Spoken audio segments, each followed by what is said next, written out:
Good evening all of you, good evening. तो जैसा कि आप सभी बच्चों को पता है कि अभी कुछ समय से आप लोग का जो क्लासेस थी ऑफ थी। दिवाली था, गोवर्धन पूजा था, भाई दूज था, कई कारणों से आपकी क्लासेस जो है पिछले एक सप्ताह से ऑफ थी। तो आज क्लासेस आपकी स्टार्ट हो रही है। तो जहां पे हमने पिछली क्लास को समाप्त किया था, जो हम चैप्टर पढ़ रहे थे क्लास 9th का चैप्टर 2 पोलिनोमियल का, तो जहां पे हमने इस चैप्टर को लास्ट क्लास में पढ़ा था, आपकी लास्ट क्लास हुई थी 20 अक्टूबर को। ठीक है, 20 अक्टूबर को। तो जहां तक आपने पढ़ा था हम आज उससे आगे पढ़ेंगे। ठीक है, तो लास्ट क्लास में आप लोगों को अगर याद हो तो हम लोग पढ़ रहे थे बीजीय व्यंजक के समान और असमान पद। कि अगर आपके सामने एक बीजीय व्यंजक लिख दे तो उसमें से कौन समान पद है और कौन सा असमान पद है, ये आपको पहचानना था। ये आपने लास्ट क्लास में पढ़ा था। जैसे मैं कुछ एग्जांपल्स आपको और करा देता हूं जिससे आपको समझ में आए। जैसे मैंने यहाँ लिखा 5x² plus 2x² minus 2x plus 5x plus 3। अगर इसमें से मुझे समान पद और असमान पद को पहचानना होगा तो मैं क्या कहूंगा? तो समान पद और असमान पद पहचानने का सबसे आसान तरीका क्या है कि मैंने बताया था समान पद क्या होता है। समान चर हो, ठीक है, समान चर हो और समान घात हो,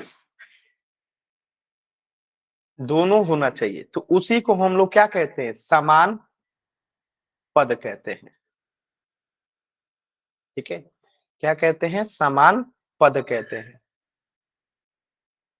ठीक है, और जब समान घात नहीं होता है, समान चर नहीं होता है, तो उसे असमान पद कहते हैं। तो यहाँ पे आप देखिएगा, यहाँ पे भी x है, यहाँ पे भी x है, दोनों में समान चर है। यहाँ पे घात 2 है और यहाँ पे भी घात 2 है। तो ये दोनों क्या हो जाएगा? 5x² और 2x² क्या हो जाएगा? समान पद हो जाएगा। इसी प्रकार देखिए, यहाँ पे x है और यहाँ पे भी x है, इसका भी पावर 1 है, इसका भी पावर 1 है, तो ये भी समान पद हो जाएगा। 2x और 5x क्या हो जाएगा? -2x और 5x क्या हो गया? समान पद हो गया। और कोई है जो समान पद है? और कोई नहीं है जो कि समान पद है। अगर आपसे पूछे असमान पद, तो असमान का मतलब क्या हुआ? जो समान नहीं है वो असमान है। जैसे मैं यहाँ लिख दूं 5x² और यहाँ से मैं एक लिख दूं -2x, तब यहाँ देख x यहाँ पे भी है, x यहाँ पे भी है। ठीक है, लेकिन इसका पावर 2 है और इसका पावर कितना है? 1 है, यानी अलग अलग घात है। तो ये क्या हो जाएगा? असमान पद हो जाएगा। इसी प्रकार मैं लिख दूं 2x² और 5x, तो यहाँ पे देखिए, यहाँ पे भी क्या है? x है और यहाँ पे भी x है। तो चर तो समान है, चर दोनों में समान है, लेकिन यहाँ पे पावर 2 है और यहाँ पे पावर क्या है? 1 है। तो ये क्या हो जाएगा? असमान पद। तो ये असमान पद हो गया। ये दोनों समान पद है, आप लोगों को क्लियर है? बताइएगा सभी बच्चों को, क्या ये क्लियर हो रहा है कि कैसे यस हम सर। पहचानते हैं समान पद और असमान पद को? ये हमने लास्ट क्लास में भी पढ़ा था, पूरे डिटेल में पढ़ा था, अच्छे से पढ़े थे। ठीक ना? अब देखिएगा, मैं कुछ चीजें आपको बताता हूं, आपको ध्यान रखना है। आपको समान पद और असमान पद पहचानने के लिए इस बीजीय व्यंजक को देखने की आवश्यकता नहीं है। आप केवल ऑप्शन देख के भी बता सकते हैं कि कौन सा समान है और कौन सा असमान है। जैसे क्वेश्चन में आपसे अगर ऐसे पूछ दे, एक क्वेश्चन के माध्यम से समझाता हूं। जैसे आपसे क्वेश्चन पूछ दे कि कोई एक बीजीय व्यंजक है, जैसे a³ plus 5x² minus 5a³ plus 2। ठीक है, आपसे ये प्रश्न पूछ दे और इसमें आपसे पूछ दे कि असमान पद बताइए, असमान पद। ठीक है, तो ऑप्शन ए में दे दे आपको a³, 5a³। ठीक है, एक दे दे आपसे 5x² और 5a²। ठीक है, एक ऑप्शन दे दे आपको 2 और a³ और एक ऑप्शन दे दे आपको 5x² और 2। और आपसे पूछ दे असमान पद कौन कौन सा है। 4 ऑप्शन है, इन चारों में से आपको बताना है कि कौन सा असमान पद है। तो आपको अब इसे देखने की आवश्यकता नहीं है, आप सिर्फ एग्जाम्पल देख के बता सकते हो, ऑप्शन देख के, कि इसमें से कौन असमान पद है। एक से ज्यादा भी उत्तर हो सकता है। तो असमान पद का मतलब क्या हुआ? जिसका समान चर ना हो या फिर समान घात ना हो, दोनों में से कोई एक नहीं होना चाहिए। या तो उसके चर अलग अलग होने चाहिए या तो घात अलग अलग होने चाहिए, तो उसे हम क्या कहेंगे, असमान पद कहेंगे। अब जैसे देखिएगा, यहां पे आप देख सकते हैं कि चर ए है, यहां पे भी चर ए है, इसका घात भी 3 है, इसका घात भी 3 है, तो ये तो हो गया समान पद, ये तो हो गया समान पद। और हमें क्या बताना है, असमान। अब यहाँ पे देखिए, यहाँ पे चर है x और यहाँ पे चर है a, तो x और a अलग अलग चर है, तो ये क्या हो जाएगा, असमान। क्योंकि अगर असमान के लिए क्या होना चाहिए, अलग अलग, या तो चर हो या तो घात हो या तो दोनों ही अलग हो। ठीक है, अब देखिए यहाँ पे 2 है और यहाँ पे a है, तो इसमें चर नहीं है, तो ये भी क्या हो जाएगा, असमान पद हो जाएगा। यहाँ पे x है, यहाँ पे चर ही नहीं है, तो ये भी असमान पद हो जाएगा। तो बी सी डी तीनों ही क्या है, असमान पद है। समझ में आया सभी बच्चों को, बी सी डी तीनों ही असमान पद है, जबकि इसमें समान पद कौन सा था, केवल ए। समझ में आ रहा है। तो आपको सिर्फ ऑप्शन देखना है, ऑप्शन कैसे चेक करना है, समान और असमान पद। आप लोगों को क्लियर है सभी बच्चों को, एक बार वाई टाइप करके बताइए सभी बच्चे, क्लियर है ना। चलिए, तो ये चीजें हमने लास्ट क्लास में पढ़ लिया था, फिर भी मैंने एक बार रिवीजन करा दिया। चलिए, अब इसी पे आधारित एक क्वेश्चन है, आपको पोल सेक्शन में आंसर करना है। ध्यान से क्वेश्चन को पहले सभी बच्चे पढ़िए, फिर मैं आपको समझाता हूं। सभी बच्चे पहले क्वेश्चन को ध्यान से पढ़ेंगे, फिर मैं आपको थोड़ा सा समझाता हूं और फिर करने का कोशिश कीजिएगा। सभी बच्चे ध्यान से देखिएगा चीजों को। देखिए, यहाँ पे बीजीय व्यंजक जो है ए क्यूब, मैं यहां लिख देता हूं, a cube minus 5a minus 7a plus 3a में असमान पद पहचानना है। तो अब यहाँ पे सिर्फ ऑप्शन चेक कीजिए, असमान पद निकालना है, यानी कि अलग चर हो या अलग घात हो या दोनों अलग अलग हो, कोई दिक्कत नहीं, या तो अलग चर हो जाए या तो अलग घात हो जाए या दोनों अलग अलग हो, तो हम उसे क्या कहेंगे, उसी को कहते हैं असमान पद। क्या कहते हैं, असमान पद। तो देखिए, तो इन चारों में कौन सा असमान पद है, आप पोल सेक्शन में आंसर करना है। कहां पे आंसर करना है, पोल सेक्शन में। तो एकदम आराम से असमान पद बताना है, समान नहीं, असमान। अलग चर हो और अलग घात हो, या अलग केवल चर भी हो सकता है, अलग घात भी केवल हो सकता है। सभी बच्चे कोशिश कीजिए, वेरी गुड। 5 बच्चों का आंसर आया, पांचों का सही है, वेरी गुड, बहुत ही अच्छा। ये बैच हमेशा टॉप करता है, बहुत अच्छा करते हैं आप लोग। देखिए, 7 बच्चों का उत्तर आया, सातों का सही है, कितनी खुशी की बात है। ये बैच हमेशा टॉप करता है, वेरी गुड, अच्छा लगा। एक बच्चे ने सिर्फ आंसर नहीं किए हैं, लास्ट के 10 सेकेंड, 10, 9, 8, 7, 6, 5, 4, 3, 2, 1। चलिएगा, सभी बच्चों के उत्तर एकदम सही है। हमें असमान पद पहचानना है, तो चलिए पहचानना शुरू करते हैं। यहाँ पे ऑप्शन में देखिए ए है, यहाँ पे भी ए है, तो समान चर हो गया। पावर भी 1 है, पावर भी 1 है, तो ये क्या हो जाएगा, पूरा का पूरा समान पद हो जाएगा। ये हमारा आंसर नहीं होगा। यहाँ पे भी ए, यहाँ पे भी है, समान चर हो गया, पावर भी 1, पावर भी 1, तो ये भी क्या हो जाएगा, समान पद हो जाएगा। यहाँ पे देखिए, यहाँ पे भी है, यहाँ पे भी है, यहाँ पे भी पावर 1, यहाँ पे भी पावर 1, तो ये भी समान पद हो जाएगा। जबकि यहाँ पे देखेंगे कि पद तो ए है, यहाँ पे भी ए है, लेकिन पावर अलग अलग है, यहाँ पे 3 है और यहाँ पे 1 है, इसीलिए ये क्या हो जाएगा, असमान पद हो जाएगा। तो आंसर क्या हो जाएगा, ऑप्शन ए जो है असमान पद है। Very good, very good. चलिए, तो इस प्रश्न का उत्तर क्या हो जाएगा, ऑप्शन ए क्यूब और -5 पे, यानी कि असमान पद। तो यहां तक तो हमने जो पढ़ा था उसी पे आधारित मैंने क्वेश्चन कराया। सभी बच्चों को क्लियर है ना, एक बार जल्दी से वाई टाइप कर दीजिए। सभी बच्चों को क्लियर है ना, क्लियर है ना, क्लियर है, एकदम आसान था, क्लियर है ना। अब देखिए बहुत ही आसान अगला टॉपिक है आपका, आज का टॉपिक है पद के गुणनखंड यानी फैक्टर्स ऑफ ए टर्म। अब इसका मतलब क्या होता है, इसका मतलब आपको समझाने के लिए मैं बस एक छोटा सा एग्जांपल दे रहा हूं। मैं आपसे कहूं कि 16 का गुणनखंड निकालिए, 16 का गुणनखंड निकालिए, तो आप क्या करेंगे? तो आप सोचेंगे कि 16 में सबसे छोटी संख्या कौन सी है जिससे भाग लगेगा। तो आप कहेंगे कि 16 में सबसे छोटी संख्या 2 है जो इससे भाग लगेगा। तो 2 अट्ठे 16, 2 चौका 8, और 2 दूनी 4, और 2 एकम 2।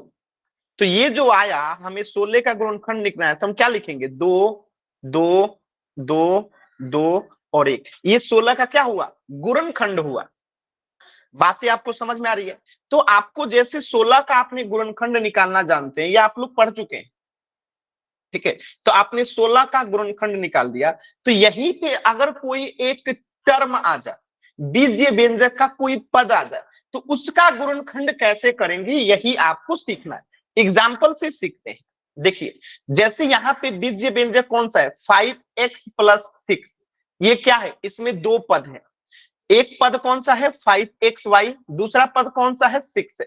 तो इसमें दो पद है, एक पद है 5xy और दूसरा पद है 6। तो हम 5xy में तीन टर्म है, ठीक है? तो एक 5 है, एक x है और एक y है। ये 5xy का क्या हो गया? अलग अलग गुणनखंड हो गया। इसी प्रकार 6 को अगर हम गुणनखंड करेंगे तो क्या आएगा?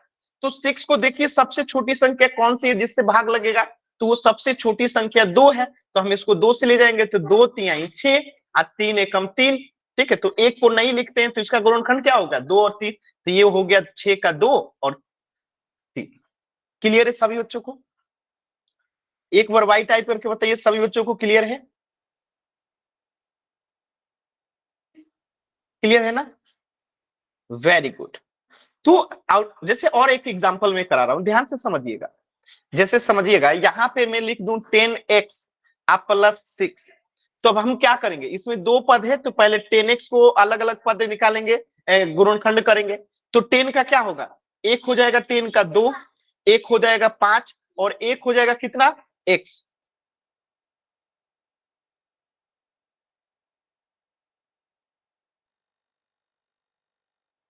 ठीक है, तो 10x का क्या हो जाएगा? एक हो जाएगा 2, एक हो जाएगा 5, एक हो जाएगा x। अब 6 का निकालेंगे तो क्या होगा? एक हो जाएगा 2 और एक हो जाएगा 3। समझ में आ रहा है? अब हम यहाँ पे 10 को पहले कर दिए 2 और 5, इसके बाद x को अलग था तो अलग लिख दिए। बताइएगा सभी बच्चों को क्लियर है? आसान है ना? अब देखिए क्वेश्चन में ऐसे आ जाए, अगर आप सोचिएगा जैसे आ जाए 7x, इसका गुणनखंड निकालना है, बताइए तो क्या होगा? 7x का गुणनखंड क्या होगा?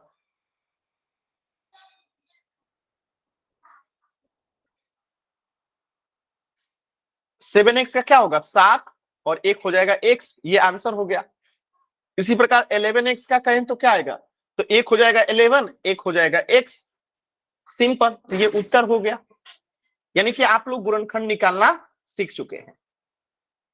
क्लियर है ना? चलिए एक क्वेश्चन ट्राई करते हैं। अब जैसे यहाँ पे देखिएगा, यहाँ पे दिया गया है और आपको इसका गुणनखंड निकालना है। ठीक है, इसका गुणनखंड निकालना है। तो पहले हम 18 ZX का निकालते हैं, तो 18 ZX का निकालते हैं। तो 18 का गुणनखंड क्या होगा? 2 3 और 3। ठीक है, 18 को पहले निकालेंगे तो 2 3 6, 6 3 18। अब ZX है तो Z और X हो गया।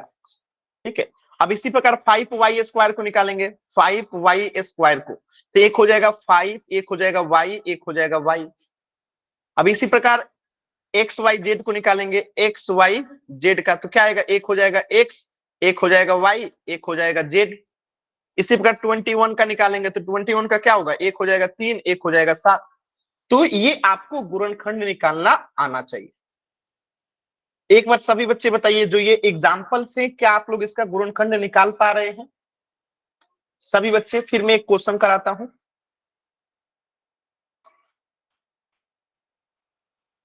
जैसे एक क्वेश्चन का आंसर कीजिएगा, जैसे मैं आपसे पूछ दूं 5x का गुणनखंड बताइए। 5x का नहीं, ये आसान हो जाएगा। आप निकालिए 23x का गुणनखंड निकालिए। बताइए क्या गुणनखंड होगा 23 का, 23x का।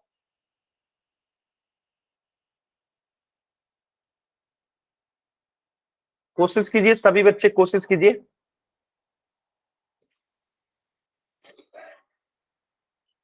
कोशिश कीजिए सभी बच्चे, कोशिश करेंगे।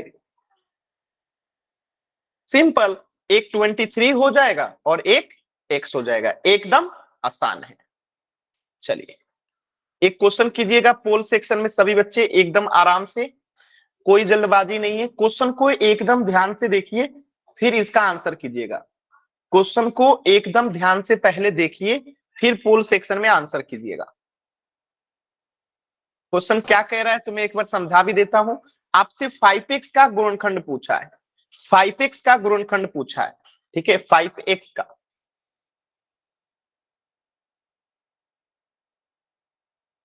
सभी बच्चे आंसर करेंगे पोल सेक्शन में। Very good. अभी भी 3 बच्चों ने आंसर नहीं किया, 2 बच्चों ने आंसर नहीं किया है बाबू। सभी बच्चे आंसर करेंगे, सभी बच्चे आंसर करेंगे, सभी बच्चे आंसर करेंगे। लास्ट के 10 सेकेंड। अभी भी एक बच्चे ने आंसर नहीं किया है, सिर्फ एक बच्चे ने आंसर नहीं किया है। लास्ट के 10 सेकेंड बाबू, सभी बच्चों को आंसर करना है। अच्छा मेरा गला से आवाज क्लियर आ रहा है ना जी? थोड़ा सा गला में प्रॉब्लम है। चलिए सुनिएगा, लास्ट के 10 सेकेंड। 10, 9, 8, 7, 6, 5, 4, 3, 2, 1। देखिए समझिएगा, बहुत आसानी से कर सकते हैं। अब आपको 5x का गुणनखंड निकालना है, तो सिंपल सी बात है, एक हो जाएगा 5 और एक हो जाएगा x, तो आंसर क्या हो जाएगा 5x। सभी बच्चों के उत्तर एकदम सही से, वेरी गुड। क्लियर है सभी बच्चों को? एकदम आसान था और सभी बच्चों के उत्तर भी एकदम सही थे। सही है, क्लियर है ना सभी बच्चों को? क्लियर है? तो इस प्रश्न का उत्तर हो जाएगा ऑप्शन सी। अब देखिए कभी कभी इसी प्रश्न को मुश्किल कैसे बनाया जाता है, जैसे आपसे प्रश्न में डाल दिया जाएगा, और प्रश्न में कैसे डाल सकता है, जैसे मैं कह दूं -8x², इसका गुणनखंड निकालना है, -8x²। बताइए क्या होगा इसका गुणनखंड? सिंपल सा बात है, क्या होगा? तो पहले से -8 का निकालेंगे, तो क्या क्या हो जाएगा -8 का? तो एक हो जाएगा -8, दूसरा हो जाएगा x, और 2x² है तो एक यहाँ पे x² और होगा। अब हम चाहें तो -8 को भी अलग अलग कर सकते हैं। क्या कर सकते हैं? तो एक हो जाएगा, मान लेते हैं -2, एक हो जाएगा -2, और एक हो जाएगा -2। ठीक है, क्योंकि -8 है तो 2 दूनी 4, 4 दूनी 8, तो -2 3 हो जाएगा। x के लिए, x² के लिए x और x हो गया। तो आप केवल इतना भी आंसर बता सकते हैं, केवल इतना भी आंसर बता सकते हैं, और आप चाहें तो इतना भी आंसर बता सकते हैं। तो कोई भी आंसर आप बता सकते हैं। तो आपको ऑप्शन देखना रहता है ऐसे क्वेश्चन में कि ऑप्शन क्या रहेगा। अब जैसे एक क्वेश्चन और पूछ रहा हूं, जैसे -5x² आ जाए, इसको आप बताइए तो क्या होगा आंसर? -5x², इसका आप लोग गुणनखंड कीजिए तो सभी बच्चे।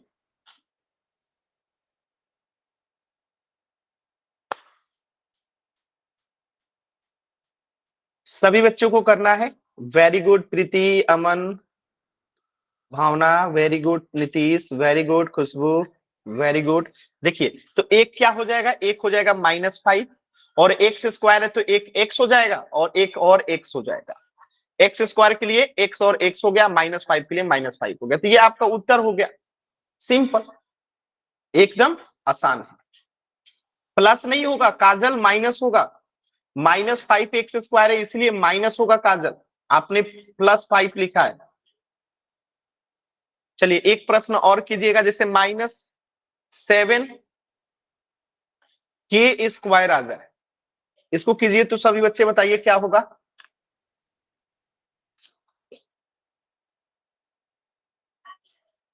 कीजिए सभी बच्चे एक बार। Very good, very good. तो एक हो जाएगा -7, एक हो जाएगा के, और एक और हो जाएगा के। तो ये क्या हो गया, गुणनखंड हो गया। एक और कीजिएगा, -11p²। इसको कीजिए तो सभी बच्चे, आप लोग कर पा रहे हैं, ठीक है। तो यहाँ पे एक हो जाएगा -11, एक हो जाएगा p² का, एक p हो जाएगा और एक और p हो जाएगा। तो ये आपका उत्तर हो गया डायरेक्टली, एकदम आसान है। चलिए क्वेश्चन कीजिए तो। अब जैसे यहाँ पे आ गया -7p², -7p², आपको इसका गुणनखंड निकालना है। निकालिए तो सभी बच्चे, आप लोग कर सकते हैं, बस आराम से करना है, जल्दबाजी नहीं करना है, ठीक है। आराम से कीजिए सभी बच्चे, पोल सेक्शन में आंसर करना है। माइक म्यूट रखेंगे नीतीश, आराम से करना है, कोई जल्दबाजी नहीं करेंगे।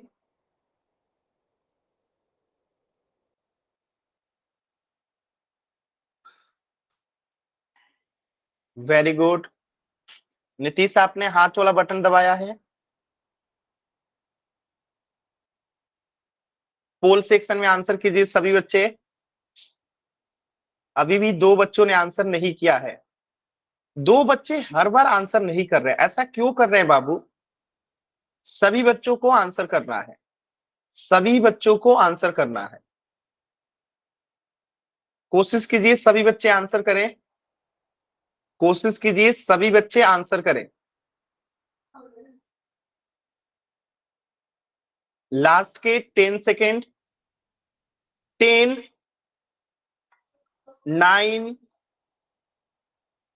8, 7, 6, 5, 4,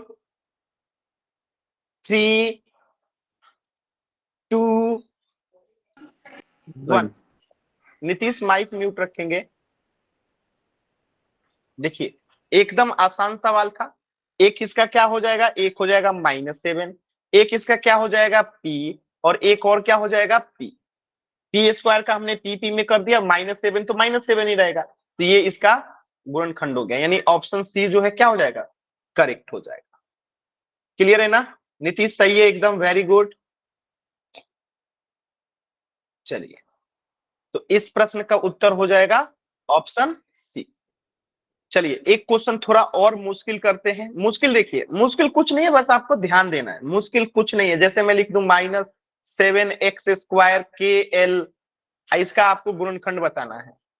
बताइए तो, कोई बच्चा एक बार कोशिश कीजिए तो, -7x², बताइए तो। प्रीति कुछ पूछना है?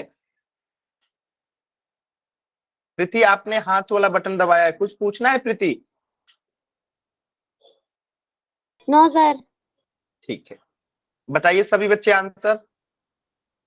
वेरी गुड, बहुत ही अच्छा आंसर आ रहा है आप लोग का, वेरी गुड। सभी बच्चों का उत्तर एकदम सही है। देखिए तो -7 को -7 लिख देंगे, x² को x और x लिख देंगे, और के एल है अलग अलग, तो इसके लिए k और इसके लिए l। ये आपका उत्तर हो गया। ये आपका क्या हो गया, उत्तर हो गया, -7xxkl। ये आपका क्या हो गया, उत्तर हो गया। यानी कि बस ध्यान से देखना है। अब इसी क्वेश्चन को आपसे क्या कह सकता है कि इसके गुणनखंड के, इसी प्रश्न में लिख देगा कि इसको, देखिए गुणनखंड करके, गुणनखंड के गुणनफल के रूप में लिखिए, गुणनफल के रूप में लिखिए, गुणनफल के रूप में। तो जैसे कहेगा ना गुणनफल के रूप में, तो हम इसमें गुणा का चिन्ह लगा देंगे, इसमें क्या कर देंगे, गुणा का चिन्ह लगा देंगे, तो ये गुणनफल का रूप हो गया। समझ में आया? यानी गुणनखंड कर देंगे, और जैसे ही कहेगा गुणनफल के रूप में लिखिए, तो हम इसमें गुणा का चिन्ह लगा देंगे। समझ में आ रहा है बाबू सभी बच्चों को, कि अगर इसके गुणनखंड को गुणनफल के रूप में लिखने के लिए कहेगा, तो गुणनखंड लिख देंगे और उसके बाद उसमें गुणा का चिन्ह लगा देंगे। जैसे एक प्रश्न और देखिए, जैसे मान लेते हैं प्रश्न आ जाए -8y² p के, ठीक है, और आपसे प्रश्न में कहे, क्या कहे, गुणनखंड को गुणनफल के रूप में लिखिए। किसमें लिखिए? गुणनफल के रूप में लिखिए, रूप में व्यक्त कीजिए तो सभी बच्चे पहले गुणनखंड करके उसमें गुणा का चिन्ह लगा दीजिए। कोशिश कीजिए सभी बच्चे, -8y² p के, कोशिश कीजिए सभी बच्चे एक बार, सभी बच्चे एक बार कोशिश कीजिए। आप लोग कर सकते हैं, मुझे पूर्ण विश्वास है आप लोग कर सकते हैं। आप लोग बस कोशिश कीजिए, आप लोग कर देंगे। कोशिश कीजिए सभी बच्चे। Very good, very good, very good, very good. सभी बच्चों के सही आंसर आ रहे हैं। देखिए तो एक हो जाएगा -8y² है तो क्या हो जाएगा, y और y हो जाएगा, p है तो p और k है तो k। ये गुणनखंड हो गया। इसके गुणनफल के रूप में लिखना है तो इसमें गुणा का चिन्ह लगा देंगे, ठीक है। तो ये हो गया इसका आंसर, -8y गुने y गुने p गुने k। ये आपका उत्तर हो गया। क्लियर है? एकदम सही है आपका। चलिए नीतीश आपका भी सही है, वेरी गुड। चलिए तो आप लोग सीख चुके हैं। चलिए इस प्रश्न को देखिए और ध्यान से कीजिएगा। प्रश्न है -3m² n l का आपको गुणनखंड करके गुणनफल लिखना है, ठीक है। पोल सेक्शन में आंसर करना है। -3m² nl को गुणनखंड के गुणनफल के रूप में लिखना है, जो अभी अभी मैंने आपको सिखाया था। तो आराम से प्रश्न को देखिए, फिर क्वेश्चन को आंसर कीजिएगा। कोई भी जल्दबाजी नहीं करेंगे, कोई भी बच्चा जल्दबाजी नहीं करेंगे। आराम से आप क्वेश्चन को देखिए फिर आंसर कीजिएगा। क्वेश्चन को देखिए फिर आंसर कीजिएगा पोल सेक्शन में, ठीक है। पहले गुणनखंड उसके में फिर गुणा का चिन्ह लगा देंगे तो आंसर आ जाएगा। वेरी गुड, सभी बच्चे कोशिश करेंगे। हमेशा सभी बच्चों का एकदम सही आंसर आता है। सिर्फ 3 बच्चे और हैं जिन्होंने आंसर नहीं किया है। सभी बच्चे आंसर करेंगे, सभी बच्चे आंसर करेंगे।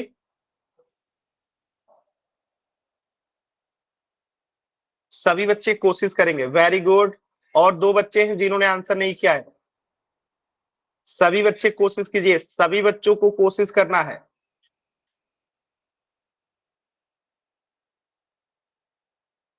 सभी बच्चों को कोशिश करना है बाबू।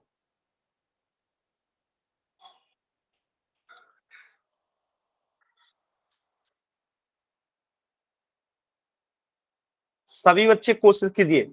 लास्ट के 10 सेकेंड, लास्ट के 10 सेकेंड।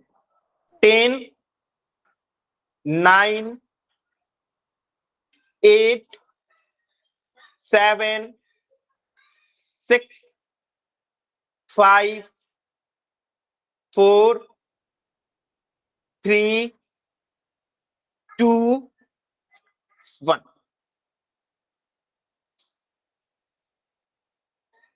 देखिए कितना आसान था। आपको इसका पहले गुणनखंड निकालना चाहिए। तो गुणनखंड क्या होगा, एक होगा -3, m² है तो m और m हो जाएगा, n है तो n हो जाएगा, l है तो l हो जाएगा। अब गुणनफल के रूप में लिखना है तो गुणा का चिन्ह लगा देंगे। देखिए कहां पे लिखा गया है, -3mm, -3mm यहाँ पे है, -3mm गुने n गुने l, यानी ऑप्शन बी जो है क्या हो जाएगा, करेक्ट हो जाएगा। क्लियर है सभी बच्चों को? एक बार वाई टाइप कीजिए जल्दी से बाबू। सभी बच्चे एक बार वाई टाइप कीजिए जल्दी से। डाउट है तो एन टाइप कीजिएगा। आसान था, सही है नीतीश, एकदम सही है। चलिए तो इस प्रश्न का उत्तर हो जाएगा ऑप्शन बी। चलिए अगला टॉपिक है आपका संख्यात्मक गुणांक, न्यूमेरिकल कोएफिशिएंट। इसका मतलब क्या होता है मैं आपको पहले इसे समझा देता हूं। जैसे मैं यहां पे लिखा हूं 5x² और मैं आपसे पूछूं कि एक्स स्क्वायर का संख्यात्मक गुणांक क्या होगा, तो आप क्या चेक करेंगे कि एक्स स्क्वायर किसके साथ गुणा हुआ है। तो एक्स स्क्वायर 5 के साथ गुणा हुआ है, तो इसका आंसर हो जाएगा कितना, 5। जैसे 5x स्क्वायर था और मैंने पूछा एक्स स्क्वायर का संख्यात्मक गुणांक क्या होगा, तो आपने बताया 5। अब मैं जैसे क्वेश्चन बदल दूं, मैं लिखूं 7x स्क्वायर प्लस 5x, और अब मैं कह रहा हूं कि x का संख्यात्मक गुणांक क्या होगा। किसका पूछ रहा हूं, x का। तो अब बताइए क्या होगा। अब यहां पे ये क्वेश्चन है और इसमें मैं पूछ रहा हूं x का संख्यात्मक गुणांक क्या होगा, यानी कि x ये रहा और ये किसके साथ गुणा किया गया है, 5 के साथ, तो इसका आंसर क्या होगा, 5 होगा। यहाँ पे एक्स स्क्वायर का पूछा गया था तो 5 था, यहाँ पे एक्स का पूछा गया तो 5 है। मतलब आप लोग समझ रहे हैं, जिसके साथ गुणा किया जाता है उसी को हम संख्यात्मक गुणांक कहते हैं। ठीक है, अब जैसे एक प्रश्न एग्जाम्पल देखिए, संख्यात्मक गुणांक होता क्या है। यदि किसी पद को गुणनखंडों के गुणनफल के रूप में लिखा जाता है तो इसमें संख्यात्मक गुणनखंड को संख्यात्मक गुणांक, न्यूमेरिकल गुणांक कहा जाता है। अब इसको आप ऐसे समझिएगा, जैसे 3y माइनस 7 है, 3y माइनस 7 है, तो यहां पे जो y है ना, ये क्या है, चर है। और ये जो चर है जिसके साथ गुणा किया जाता है, जिस भी अचर के साथ गुणा किया जाता है उसी को इसका क्या कहेंगे, संख्यात्मक गुणांक कहेंगे। तो अगर मैं आपसे यहां पूछूं कि y का संख्यात्मक गुणांक क्या होगा, y का संख्यात्मक गुणांक क्या होगा, संख्यात्मक गुणक, यानी ये y किसके साथ गुणा किया गया है, तो आप देख सकते हैं कि ये y 3 के साथ गुणा किया गया है, तो आंसर क्या हो जाएगा, 3। समझ में आ रहा है, एकदम आसान है, जिसके साथ गुणा किया गया रहता है वही आपका उत्तर होता है। ठीक है, जैसे यहां पे देखिए, तो ये y के साथ, y का संख्यात्मक गुणांक 3 हो जाएगा, क्योंकि y किसके साथ गुणा किया गया है, 3 के साथ। ठीक है, अब एक और एग्जांपल देखिए, ये पूरी चीज इसमें लिखी गई है। जैसे 5y माइनस 3 जो है, ये क्या है, एक बीजीय व्यंजक है, एल्जेब्रिक एक्सप्रेशन है। इसमें दो पद हैं, एक है आपका 5y और एक है -3, दो पद है। अगर मैं पूछूं तो y क्या है, चर है, वेरिएबल है, 3 क्या है, अचर है। अब इसका संख्यात्मक गुणांक अगर मैं पूछूं y का, तो y किसके साथ गुणा किया गया है, 5 के साथ, तो 5 यहां पे क्या हो जाएगा, संख्यात्मक गुणांक हो जाएगा। समझ में आ रहा है, y का अगर संख्यात्मक गुणांक पूछा जाएगा तो क्या हो जाएगा, 5 हो जाएगा। क्लियर है, इसमें सभी चीजें लिखी गई हैं। किसी बच्चे को डाउट है बाबू, किसी भी बच्चों को डाउट है। चलिए एक प्रश्न में और दिखाता हूं आप लोगों को। अब जैसे ऐसे करके प्रश्न आ जाए आपके सामने, समझिएगा, इस बार ऑप्शन भी दूंगा, आपको कोशिश करना है। प्रश्न आ जाए -5x -8 और इसमें लिख दिया जाए x का संख्यात्मक गुणांक। ऑप्शन देखिए, option A, B, C, D. Option है आपका -5x -8, -5x -8, और एक ऑप्शन है आपका -5। अब बताइए, आपको पूछा गया है x का संख्यात्मक गुणांक, x का संख्यात्मक गुणांक बताइए, ऑप्शन कौन सा सही है। सिंपल सी बात है, x किसके साथ गुणा किया गया है, x का गुणा हुआ है -5 के साथ, तो संख्यात्मक गुणांक क्या होगा, ऑप्शन डी -5। एकदम आसान है, क्लियर है ना। अब जैसे एक प्रश्न और कीजिए, जैसे प्रश्न अगर ऐसे आ जाए, ठीक है, -10k -8, इसमें आपसे पूछे k का संख्यात्मक गुणांक क्या होगा, संख्यात्मक गुणांक क्या होगा। ऑप्शन देखिए, option A, B, C, D. -10, 10, -8, -10k। बताइए, आपको बताना है इसमें k का गुणांक क्या होगा, k का गुणांक क्या होगा, k का गुणांक क्या होगा। तो k किसके साथ गुणा किया गया है, k जो है किसके साथ गुणा किया गया है, -10 के साथ, तो आंसर क्या होगा, -10, ऑप्शन ए। क्लियर है सभी बच्चों को बाबू। एक बार y टाइप करके बताइए, सभी बच्चों को क्लियर है ना? आप लोग कर देंगे, एकदम आसान चीज है ये। चलिए एक प्रश्न कीजिएगा पोल सेक्शन में तो सभी बच्चे। प्रश्न क्या है? -5y -7, इसमें पूछा गया है y का गुणांक क्या होगा, संख्यात्मक गुणांक y का। तो चेक कीजिए y किसके साथ गुणा किया गया है, और पोल सेक्शन में आंसर करना है। कहां आंसर करना है? पोल सेक्शन में। आंसर कहां करना है? पोल सेक्शन में। कोई जल्दबाजी नहीं, पोल सेक्शन में आंसर करना है। y का गुणांक बताना है, एकदम आराम से, कोई जल्दबाजी नहीं है, आप लोग कर सकते हैं, सब आसान चीजें हैं जी।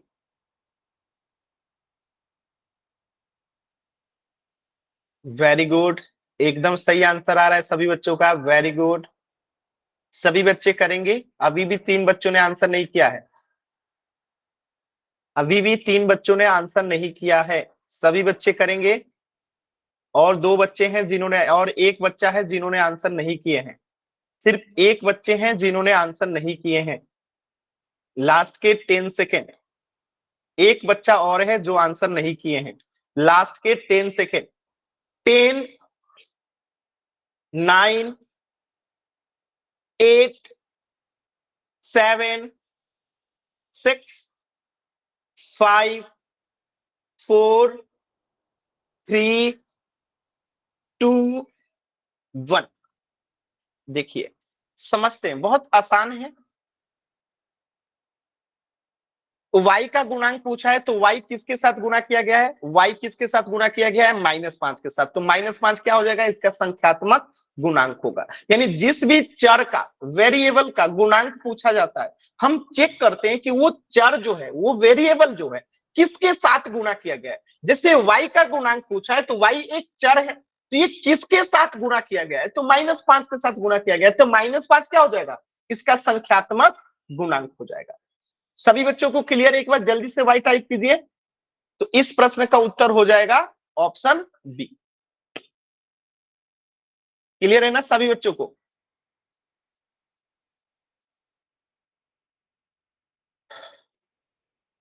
क्लियर है? अब देखिए, अगर मुश्किल सवाल बनाना हो तो मुश्किल सवाल कैसे बना सकते हैं? जैसे मैं लिख दूं -x + 5y³ और मैं आपसे पूछूं यहां पे कि y³ का संख्यात्मक गुणांक क्या है? बताइए तो, y³ का संख्यात्मक गुणांक क्या है? y³ का संख्यात्मक गुणांक क्या है? कोशिश कीजिए सभी बच्चे, सिंपल सी बात है। अब y³ को देखेंगे कहां पे गुणा हो रहा है, ये y³ है, ये किसके साथ गुणा हुआ है? +5 के साथ। तो आंसर क्या हो जाएगा? +5 यानी कि 5। सिंपल। अब जैसे प्रश्न में ऐसे आ जाए -x + 7x² और आपसे पूछे x² का गुणांक क्या होगा, यानी संख्यात्मक गुणांक क्या होगा? बताइए तो सभी बच्चे। -x + 7x² में x² का गुणांक क्या होगा, संख्यात्मक गुणांक क्या होगा? सिंपल सी बात है, +7 या 7, बात एक ही है। तो x² किसके साथ गुणा हुआ है? 7 के साथ। तो 7 आपका क्या हो गया? आंसर हो गया। तो ये सारे क्वेश्चंस आप लोग बहुत आसानी से कर पा रहे हैं।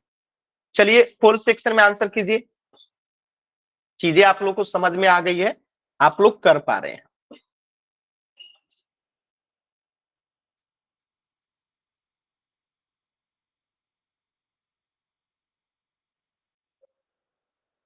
आराम से क्वेश्चन को समझिए, खोल देता हूं, उसमें आंसर करना है, कोई जल्दबाजी नहीं करना है। -z + 3y² में आपसे पूछा गया है कि y² का गुणांक क्या होगा, y² का गुणांक क्या होगा? पोल सेक्शन में आंसर करना है, कोई जल्दबाजी नहीं है। y² का गुणांक क्या होगा?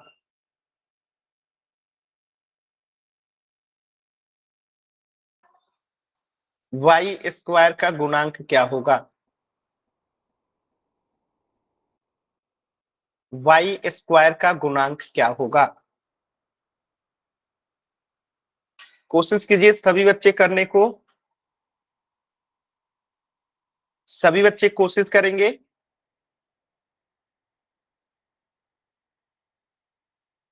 कोशिश कीजिए सभी बच्चे करें, सभी बच्चे। अभी भी 2 बच्चों ने आंसर नहीं किया है, अभी भी 2 बच्चों ने आंसर नहीं किया है। सभी बच्चों को आंसर करना है। चलिए लास्ट के 10 सेकेंड। 10, एक बच्चा और है जो आंसर नहीं किए हैं। 9, 8, 7, 6, 5, 4, 3, 2, 1। देखिए ध्यान से, बहुत आसान था, लेकिन एक बच्चे ने गलत आंसर किया है बी को। बी नहीं होगा। क्या पूछा गया है? वाई स्क्वायर का गुना। तो वाई स्क्वायर किसके साथ गुना किया गया है? 3 के साथ, तो 3 इसका आंसर हो जाएगा। जिस भी चर का यानी कि वेरिएबल का आपसे गुणांक पूछा जाता है, हमें चेक करना होता है कि वो चर किसके साथ गुना किया गया है। तो वाई स्क्वायर का पूछा गया है, तो वाई स्क्वायर किसके साथ गुना किया गया है? 3 के साथ, तो 3 इसका संख्यात्मक गुणांक हो जाएगा। क्लियर है सभी बच्चों को बाबू? तो सी आंसर होगा, ऑप्शन सी 3, क्योंकि वाई स्क्वायर में 3 का गुना हुआ है। सही है नीतीश आपका? एकदम सही है। ठीक है, चलिए तो इस प्रश्न का आंसर हो जाएगा ऑप्शन सी। अब देखिए, अगर क्वेश्चन को और मुश्किल करने की कोशिश की जाए, और मुश्किल करने की क्या की जाए, कोशिश की जाए। जैसे मान लेते हैं x का पावर 4 है, माइनस y का पावर 3 है, और -3xy इंटू एक्स प्लस 3, और इसमें आपसे पूछा जाए कि y क्यूब का क्या गुणांक होगा, गुणांक होगा। बताइए तो एक बार सभी बच्चे, y क्यूब का गुणांक क्या होगा? y क्यूब का गुणांक क्या होगा? y क्यूब का गुणांक क्या होगा? y क्यूब का गुणांक पूछा हूं, गलत आंसर आ रहा है आप लोगों का। देखिए ध्यान से समझिएगा, तो y क्यूब मतलब ये रहा y क्यूब। अब ये y क्यूब किसके साथ गुना हुआ है? तो यहाँ पे कुछ नहीं है तो 1 है, यहाँ पे कुछ नहीं है तो क्या है? 1 है। तो यानी कि y क्यूब गुना हुआ है 1 के साथ, तो y क्यूब का गुणांक क्या हो जाएगा? -1, क्योंकि इसके आगे माइनस लगा है। तो -1 के साथ y क्यूब जो है गुना हुआ है, जिसके आगे से मैं यहां लिखा हूं -y क्यूब, या फिर मैं लिखूं -1y क्यूब। दोनों तो बात एक ही है ना, दोनों में कोई अंतर है क्या? कोई अंतर नहीं है। अब जैसे मैं यहां लिखूं -5, सॉरी, मैं यहां लिखूं -x², या फिर मैं लिखूं -1x², और मुझसे पूछा जाए x² का गुणांक क्या होगा, तो x² किसके साथ गुणा किया गया है? -1 के साथ। तो आंसर क्या हो जाएगा? x² का गुणांक -1। तो हमेशा याद रखिएगा, इसके आगे कुछ नहीं है तो क्या है? 1 है। और x² का गुणांक पूछा है तो इसके आगे कुछ नहीं है तो क्या है? -1 है। तो आंसर होगा -1। क्या आपको चीजें समझ में आ रही है बाबू सभी बच्चों को? चलिए एक और प्रश्न समझाता हूं, देखिएगा। प्रश्न है, समझ लीजिएगा। जैसे प्रश्न में आ जाए x का पावर 3 माइनस y का power 4 plus 3xy into x plus n, कुछ भी ले लीजिए, ठीक है। और आपसे पूछ दे कि y का पावर 4 का संख्यात्मक गुणांक क्या होगा? बताइए तो, y के पावर 4 का संख्यात्मक गुणांक क्या होगा? वेरी गुड, कोशिश कीजिए सभी बच्चे। Very good, very good. देखिए तो y का पावर 4 क्या है? ये रहा, और ये किसके साथ गुणा हुए? तो यहाँ पे कुछ नहीं है तो -1 है। तो y का पावर 4 का संख्यात्मक गुणांक क्या हो जाएगा? -1, क्योंकि यहाँ पे कुछ नहीं है तो -1 है। ठीक है, चलिए ये प्रश्न कुछ उसी पे आधारित है, ध्यान से देखिएगा, और देख के प्रश्नों को पहले समझिए फिर आंसर कीजिएगा। कोई जल्दबाजी नहीं करेंगे, प्रश्न को ध्यान से पहले समझिए फिर आंसर कीजिएगा।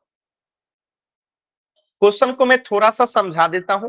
प्रश्न है x का पावर 3, देखिए उसमें दिखाई नहीं दे रहा होगा, माइनस y का power 3 minus 3xy into x plus y, ये प्रश्न है। और इसमें आपसे पूछा गया है कि y का पावर 3 का गुणांक क्या होगा। ठीक है, y का पावर 3 का संख्यात्मक गुणांक क्या होगा। तो ये है आपके, और ये रहा गुणांक कि y का पावर 3 का गुणांक क्या होगा। तो पोल सेक्शन में आंसर करना है, एकदम आराम से कीजिए, आप लोग कर सकते हैं।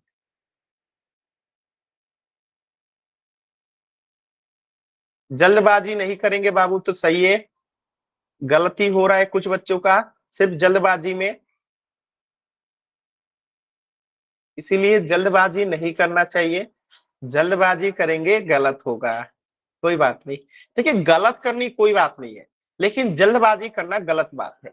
आपसे गलती हो रही है, आपको नहीं समझ में आ रहा है, तो इसमें कोई दिक्कत नहीं है, आप पूछेंगे मैं बताऊंगा, लेकिन आप समझ चुके हो, लेकिन सिर्फ जल्दबाजी में आप गलत कर रहे हो, तो ये गलत बात है।